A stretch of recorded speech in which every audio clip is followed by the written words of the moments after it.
During one gloomy day inside what looked like an abandoned hospital deep in the woods, a boy named Rei Tosaka was seen going through a stack of old medical records. The moment he understood what he was reading, his face twisted in shock. Unable to accept it, he threw the file against the wall. Overwhelmed by the weight of his emotions, Rei slowly began to break down. Suddenly, he froze. Footsteps echoed through the hallway, growing closer with every second. A deep sense of fear crawled up his spine. Unnatural events had been surrounding him for a long time now. And at this very moment, he knew he was being hunted by the monster he had been running from. As the door creaked open, Rei had already accepted his fate. He didn't even try to fight back.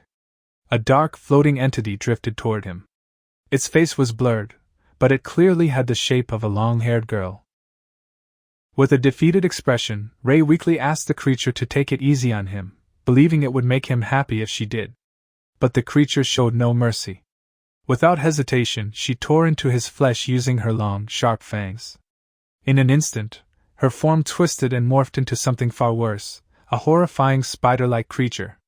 At that point, Rei knew there was no escape. This monster, however, was not unfamiliar to him. In fact, he clearly remembered the first time he encountered it. If his memory served him right, it all began during the summer of his first year in the village after he left his hometown. One sunny morning in his dorm, Rei was suddenly awakened by the loud noise of his air conditioner. He tried to fix it only to realize it was clogged by a massive spider living inside. Since it was still early, he decided to freshen up and prepare for school first. While getting ready, his thoughts drifted back to the spider. Given its size, he knew it couldn't have come from the air conditioner. Still, with school on his mind and no time to deal with it, he pushed the thought aside. As he turned on the news to catch updates about the recent disappearance of Professor Seigo Kusunoki from Washo University, he noticed something strange. The side of his bed was now completely covered in spiderwebs. That didn't make any sense. He was sure they weren't there the night before. The idea that such a massive spider could create all of this in just a few hours while he slept was both fascinating and terrifying. With no time left, Rei rushed out to school, even jokingly saying goodbye to his new spider pet. At first, he believed the spider would eventually leave on its own. But it didn't. The spiderwebs kept appearing every single day. Slowly, worry and curiosity began to grow inside him. What kind of spider was this anyway? Determined to find answers, he searched through books and articles in the university library, but found nothing. In the end, Rei gave up. After all, humans tend to adapt to things they experience repeatedly. Still, he wondered how long that would last. Days passed, and Rei gradually got used to the spider sharing his apartment. One evening, after returning from work, he checked the news again. Another disappearance had occurred in Tokyo. According to the headline, the missing schoolgirl lived dangerously close to his dorm. His thoughts were suddenly interrupted when his alarm rang. He had plans today, a date with his girlfriend. Rei had been dating Kyoko for a month now, and he felt it was finally time to deepen their relationship. As he packed his bag, something stopped him. Spiderwebs clung to the doorway. Thinking it was just an accident, he ignored it and left. He didn't realize that something in the shadows was watching him, angry. After a short drive, Rei and Kyoko arrived at the aquarium. Seeing her smile made him genuinely happy. Kyoko, with her innocent charm, was amazed by everything around her. She even said it felt like they were at the bottom of the ocean since this place had always been one of her dreams to visit. The joy in her sparkling eyes was impossible to miss. Watching her, Rei couldn't help but wonder why someone like her was even dating him. To be honest, he still couldn't believe it himself. Lost in thought, he barely noticed Kyoko speaking to him. She told him she was worried about him, and reminded him that he once mentioned wanting to talk about something important. Still, knowing how rare their dates were due to their busy schedules, she encouraged him to forget his worries for now and just enjoy the day. And he did. By nightfall, after dropping Kyoko off at the station, Rei headed back home. His heart felt light replaying the moments they had shared. But the moment he reached his apartment, his happiness vanished. The front door was completely covered in spiderweb. He nearly tripped over them. And just like that, His good mood disappeared in an instant. However, it seemed that the worst was still yet to come. At first, Ray thought the spiderwebs were only covering his front door. But as soon as he stepped inside his apartment, he froze. The entire place was completely covered in webs. It had never been this bad before. What made it even more disturbing was the fact that this amount of webbing should have been impossible to create in just a few hours. As he looked closer, he noticed something else. These webs were different. They felt wrong. It was almost as if someone had lashed out in anger, leaving chaos behind. The webs gave off that exact feeling. Then something even more terrifying caught his eye. Human hair. Ray stared at it in disbelief. This was no small matter, and his thoughts began to spiral. He tried to convince himself that everything was fine, that he was just overthinking things. But no matter how much he tried to lie to himself, he knew the truth. He was scared. None of this made sense. He hadn't seen any signs of an intruder. And since the windows were still tightly closed, he was certain of one thing. The spider was still inside the apartment. What troubled him the most was the hair. Still, being alone in such a large space, he tried one last time to calm himself. Maybe the webs were just dirty. Maybe it only looked like hair. After finally settling his nerves, Ray decided to go to sleep, hoping that everything would be normal the next day. But that hope didn't last long. Just as he was about to close his eyes, a cold breeze passed through his bedroom. Suddenly, a black silhouette shaped like a girl appeared right in front of him. Terrified, Ray shouted, "Who's there?" A girl with long, silky black hair stepped forward. Her beauty was undeniable, and Ray found himself staring in shock. Her red shining eyes captivated him in a way he had never felt before. Before he even realized it, the girl bent over him, her movements slow and deliberate. Without warning, she kissed his neck and licked it with her wet tongue. Ray was completely stunned, struggling to understand what was happening. Seeing that she was wearing a school uniform, he tried to stay calm, thinking she might be troubled or lost. That was his mistake. Suddenly, she bit him with her fangs. The pain was sharp, and he realized she was sucking his blood. He tried to scream, but no sound came out. Then he felt something else, something entering his body. As he tried to push her away, she suddenly kissed him on the lips. His mind screamed to move, but his body refused to listen. It was as if he no longer had control over himself. His body began to move on its own. The girl seemed to enjoy it. Ray tried to fight back. He didn't want this. If he gave in, it felt like he was betraying Kyoko and everything they shared. For what felt like an endless minute, the two remained entangled. Then, suddenly, control returned to him. He immediately tried to escape, but before he could even reach the door, the girl stopped him with her webs. Once again, his body froze. She refused to let him go. The web tightened, and she pulled him back. They began kissing again, and this time, he had no strength left to resist. What hurt the most was realizing that part of him was starting to enjoy it. He found her beautiful, charismatic, but deep down he knew the truth. This was not a human. This was a monster. Meanwhile, elsewhere, the body of a second-year student named Maibara Yuko from Ashinosaka City, who had been missing for some time, was finally discovered. According to the news, something was horribly wrong with the corpse. All of her organs, including her brain, had been removed. The police immediately launched an investigation into this brutal murder. But the question remained, would they ever uncover the truth behind her death? For Ray, however, that night marked the moment when the charming monster trapped him completely. Unable to move, unable to fight, and unable to save himself. The next day at the police department, Officer Dakiono met with Yoshiaki Matsui, the department's lead forensic specialist, to review the autopsy results. To his disappointment, even Matsui couldn't reach a conclusion. It was the first time he had ever seen a body in such an unexplainable condition. No matter how much effort the investigators put in, they still couldn't determine the original appearance of the missing girl. Most of her internal organs were gone. Parts of her bones had been cut away. Only one arm and one leg remained with just a thin strip of skin still connecting them to the body. Even imagining it was enough to send chills down anyone's spine. Maibara Yuko's corpse looked like the leftovers of a wild animal's meal.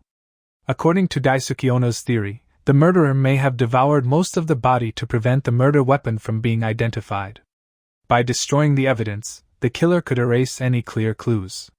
While this theory sounded reasonable, there was no way to prove it. At this stage, nothing could be confirmed. Neither the crime scene nor the corpse showed any traces that matched an animal. Even if something had eaten her and erased its tracks, there was no solid evidence to support that claim. Yoshiaki Matsui believed the cause of death was most likely extreme blood loss. A large blood stain had been found in the alley where the crime occurred. Because of this, there were still many unanswered questions surrounding Miyara's death. To be certain, Matsui wanted to continue investigating. To be honest, he personally believed this case might involve something far beyond human understanding, possibly a ghost, or even a monster. However, Officer Ono couldn't bring himself to believe in such ideas. Refusing to entertain superstition, he collected the autopsy report and prepared to leave. Before doing so, he reminded Matsui to contact him immediately if he discovered anything new. Once Ono left, Matsui was alone. He was convinced that what happened to Mayara was not the work of a human being. As he stared up at the ceiling of his office, something caught his eye, a spider crawling above him. He suddenly realized that he had been seeing spiders everywhere that day. Feeling exhausted, Yoshiaki Matsui decided to call it a night. He packed up his things and walked toward the door, ready to go home and rest. But something horrifying awaited him. The moment he opened the door, he was met with thousands of spiders swarming on the other side. In a split second, Matsui was overwhelmed and killed without even getting the chance to fight back. Meanwhile, back at Rei's apartment, the sun was already shining, yet Rei was still trapped with the girl who had been using his body all night. No matter how hard he tried to move, his body remained pinned down. His blood was being drained, and once again, he felt something entering his body. This routine had been repeating for several days. At this point, Rei had almost accepted his fate. When the girl finally stopped, he tried to talk to her. He asked why she was doing this to him, hoping to understand her intentions. But no matter what he said, she showed no sign of understanding his words. Failing to communicate was bad enough, but Rei had a bigger problem. While the girl clung tightly to his side, he turned on the TV to watch the news. He already knew what was coming. On the second morning after meeting her, he had seen the report. His heart nearly stopped in fear. The girl holding him had the exact same face as Maibara Yuko, the victim shown on the screen. But that was impossible. According to the news, Maibara was already dead. So, how could she be here with him? That question consumed his mind. He tried to think of explanations. Maybe she was Maibara's sister. Maybe a classmate who looked exactly like her. But none of it made sense. If that were true, she wouldn't be standing here so casually. The uniform was the same. The face was identical. At that moment, Rei finally understood. Something was terribly wrong. Before he could think any further, it started again. His body stopped obeying him as the girl climbed on top of him once more. This time, however, he noticed something new. For just a brief moment, he saw the image of a giant spider. Rei's body no longer belonged to him. No matter how hard he tried to resist, he couldn't move. He was pinned to the bed, frozen, unable to fight back even a little. The girl began her nightly ritual once again. Meanwhile, on the newscaster announced that Yoshiaki Matsui, a 38-year-old man who worked in the police prefecture, had been missing for 20 days. Of course, the truth behind his disappearance was already known. Back at the apartment, Rei showed no signs of resistance anymore. No matter what he tried, he couldn't escape the woman. Every attempt failed. His body would be controlled by an unknown force and dragged back to the room. He even tried locking her out. But no matter what he did, she always reappeared in the same place the very next moment. Calling for help was useless. Whenever the police arrived, she vanished without a trace. Because of this, Rei found himself living every day with the monster, who smiled as she held him close. At this point, the only thing on Rei's mind was the truth. Why was she doing this to him? Was she drawing energy from his blood? Was that the reason she kissed him so deeply, paralyzing his body every time? Her kisses only grew more intense with each passing day. Then during one of those moments, Rei's phone rang. It was Kyoko. He immediately answered the call. From her voice alone, it was clear that she was angry and worried. She scolded him for not going to school for weeks and for ignoring her messages. Rei tried to calm her down, but she wouldn't stop. His friends were worried, too, and Kyoko's voice trembled as she spoke. He told her he was fine. He made excuses, saying he hadn't been feeling well and didn't want to worry anyone. But Kyoko snapped back, telling him that ignoring her only made things worse. Hearing her upset because of him hurt Rei deeply. Still, he had no choice. There was no way he could explain what was really happening. Then came the worst possible news. Kyoko said she was nearby and wanted to visit him. She even offered to stay the night and take care of him. Her kindness only made things more dangerous. In the back of his mind, Rei knew one thing clearly. If Kyoko came inside that apartment, their relationship would be over. As he desperately tried to think of another excuse, the monster girl smiled quietly. It was as if she believed this was the perfect chance to tear them apart. Before he could stop it, it was already too late. Kyoko was standing right in front of his door. She entered the apartment without hesitation and offered to make him lunch. Since she planned to stay the night, she said she needed to change in his room. Rei immediately tried to stop her. This only made Kyoko suspicious. She asked him if there was something inside the room that she wasn't supposed to see. After a moment of silence, she teased him with a flustered smile, joking that maybe he had been looking at something inappropriate. She reassured him, saying she understood these things as a woman.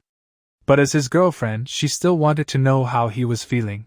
Before he could react, Kyoko opened the door and rushed inside. Rei panicked, warning her that it was dangerous, but there was nothing there. Later, while Kyoko was taking a bath, Rei stood frozen, wondering where the girl had gone. No silhouette, no presence. He realized something.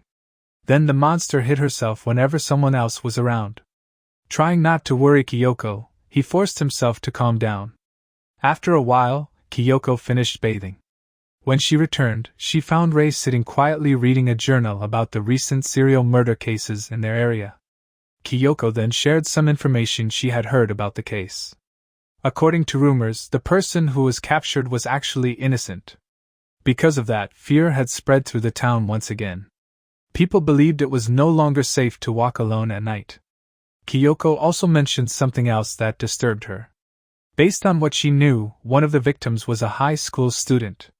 In that case, all of the victim's internal organs had been removed. This shocked Rei. He couldn't understand how that was even possible. According to the reports, the body had already been eaten. Nothing about it made sense. Trying to lighten the mood, Kyoko suggested that they should go to bed. However, what happened next was something Rei never expected. As they lay together, the warmth of Kyoko's body filled the bed. Despite her innocent appearance, she was clearly excited to be lying beside him. She slowly pressed closer while Rei grew more and more nervous. For normal couples, this would have been natural, but because of the monster, Rei had to stay alert. When Kyoko tried to take the first step and move things further, Rei stopped her. Not because he didn't want to, but because he knew what would happen if he let it continue. Just then, he sensed it. The monster was about to appear. Fearing for Kyoko's life, Rei suddenly hugged her tightly and shouted, begging the monster to stop. Kyoko, not understanding what was happening, believed his reaction was meant for her.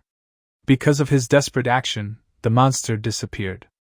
But the damage had already been done. Kyoko was deeply hurt and embarrassed. She quietly packed her things and prepared to leave. Rei tried to explain, but she couldn't even bring herself to look at him. She told him she needed time to clear her thoughts. Then she admitted that maybe he was right, that it was too early for them to go that far. She said she had simply rushed things. Rei tried again to explain himself, but Kyoko was too embarrassed to continue the conversation. Still, before leaving, she reassured him. She told him not to feel guilty, and said she hoped he wouldn't start hating her. She confessed that she loved him. Ray returned her feelings, hugging her tightly as she stepped out the door. Even though the day didn't end the way either of them wanted, Kyoko forced a smile and walked away. As soon as she left, Ray was alone again in his dark apartment filled with guilt. Before he could even process what had happened, the monster girl appeared once more. As expected, she did to him what he had refused to do with Kyoko. On her way home, Kyoko felt relieved knowing that Ray didn't hate her. Still, after what happened, she decided to be more careful with her actions from now on. Late at night, as she walked through the quiet streets, she suddenly felt something wrap around her wrist, a spiderweb. She quickly brushed it away, thinking it must have caught on to her when she left Ray's apartment. But for some reason, she felt uneasy. It felt like someone or something was watching her from the shadows. Remembering all the recent disappearances, she hurried home, unaware that something terrible awaited her.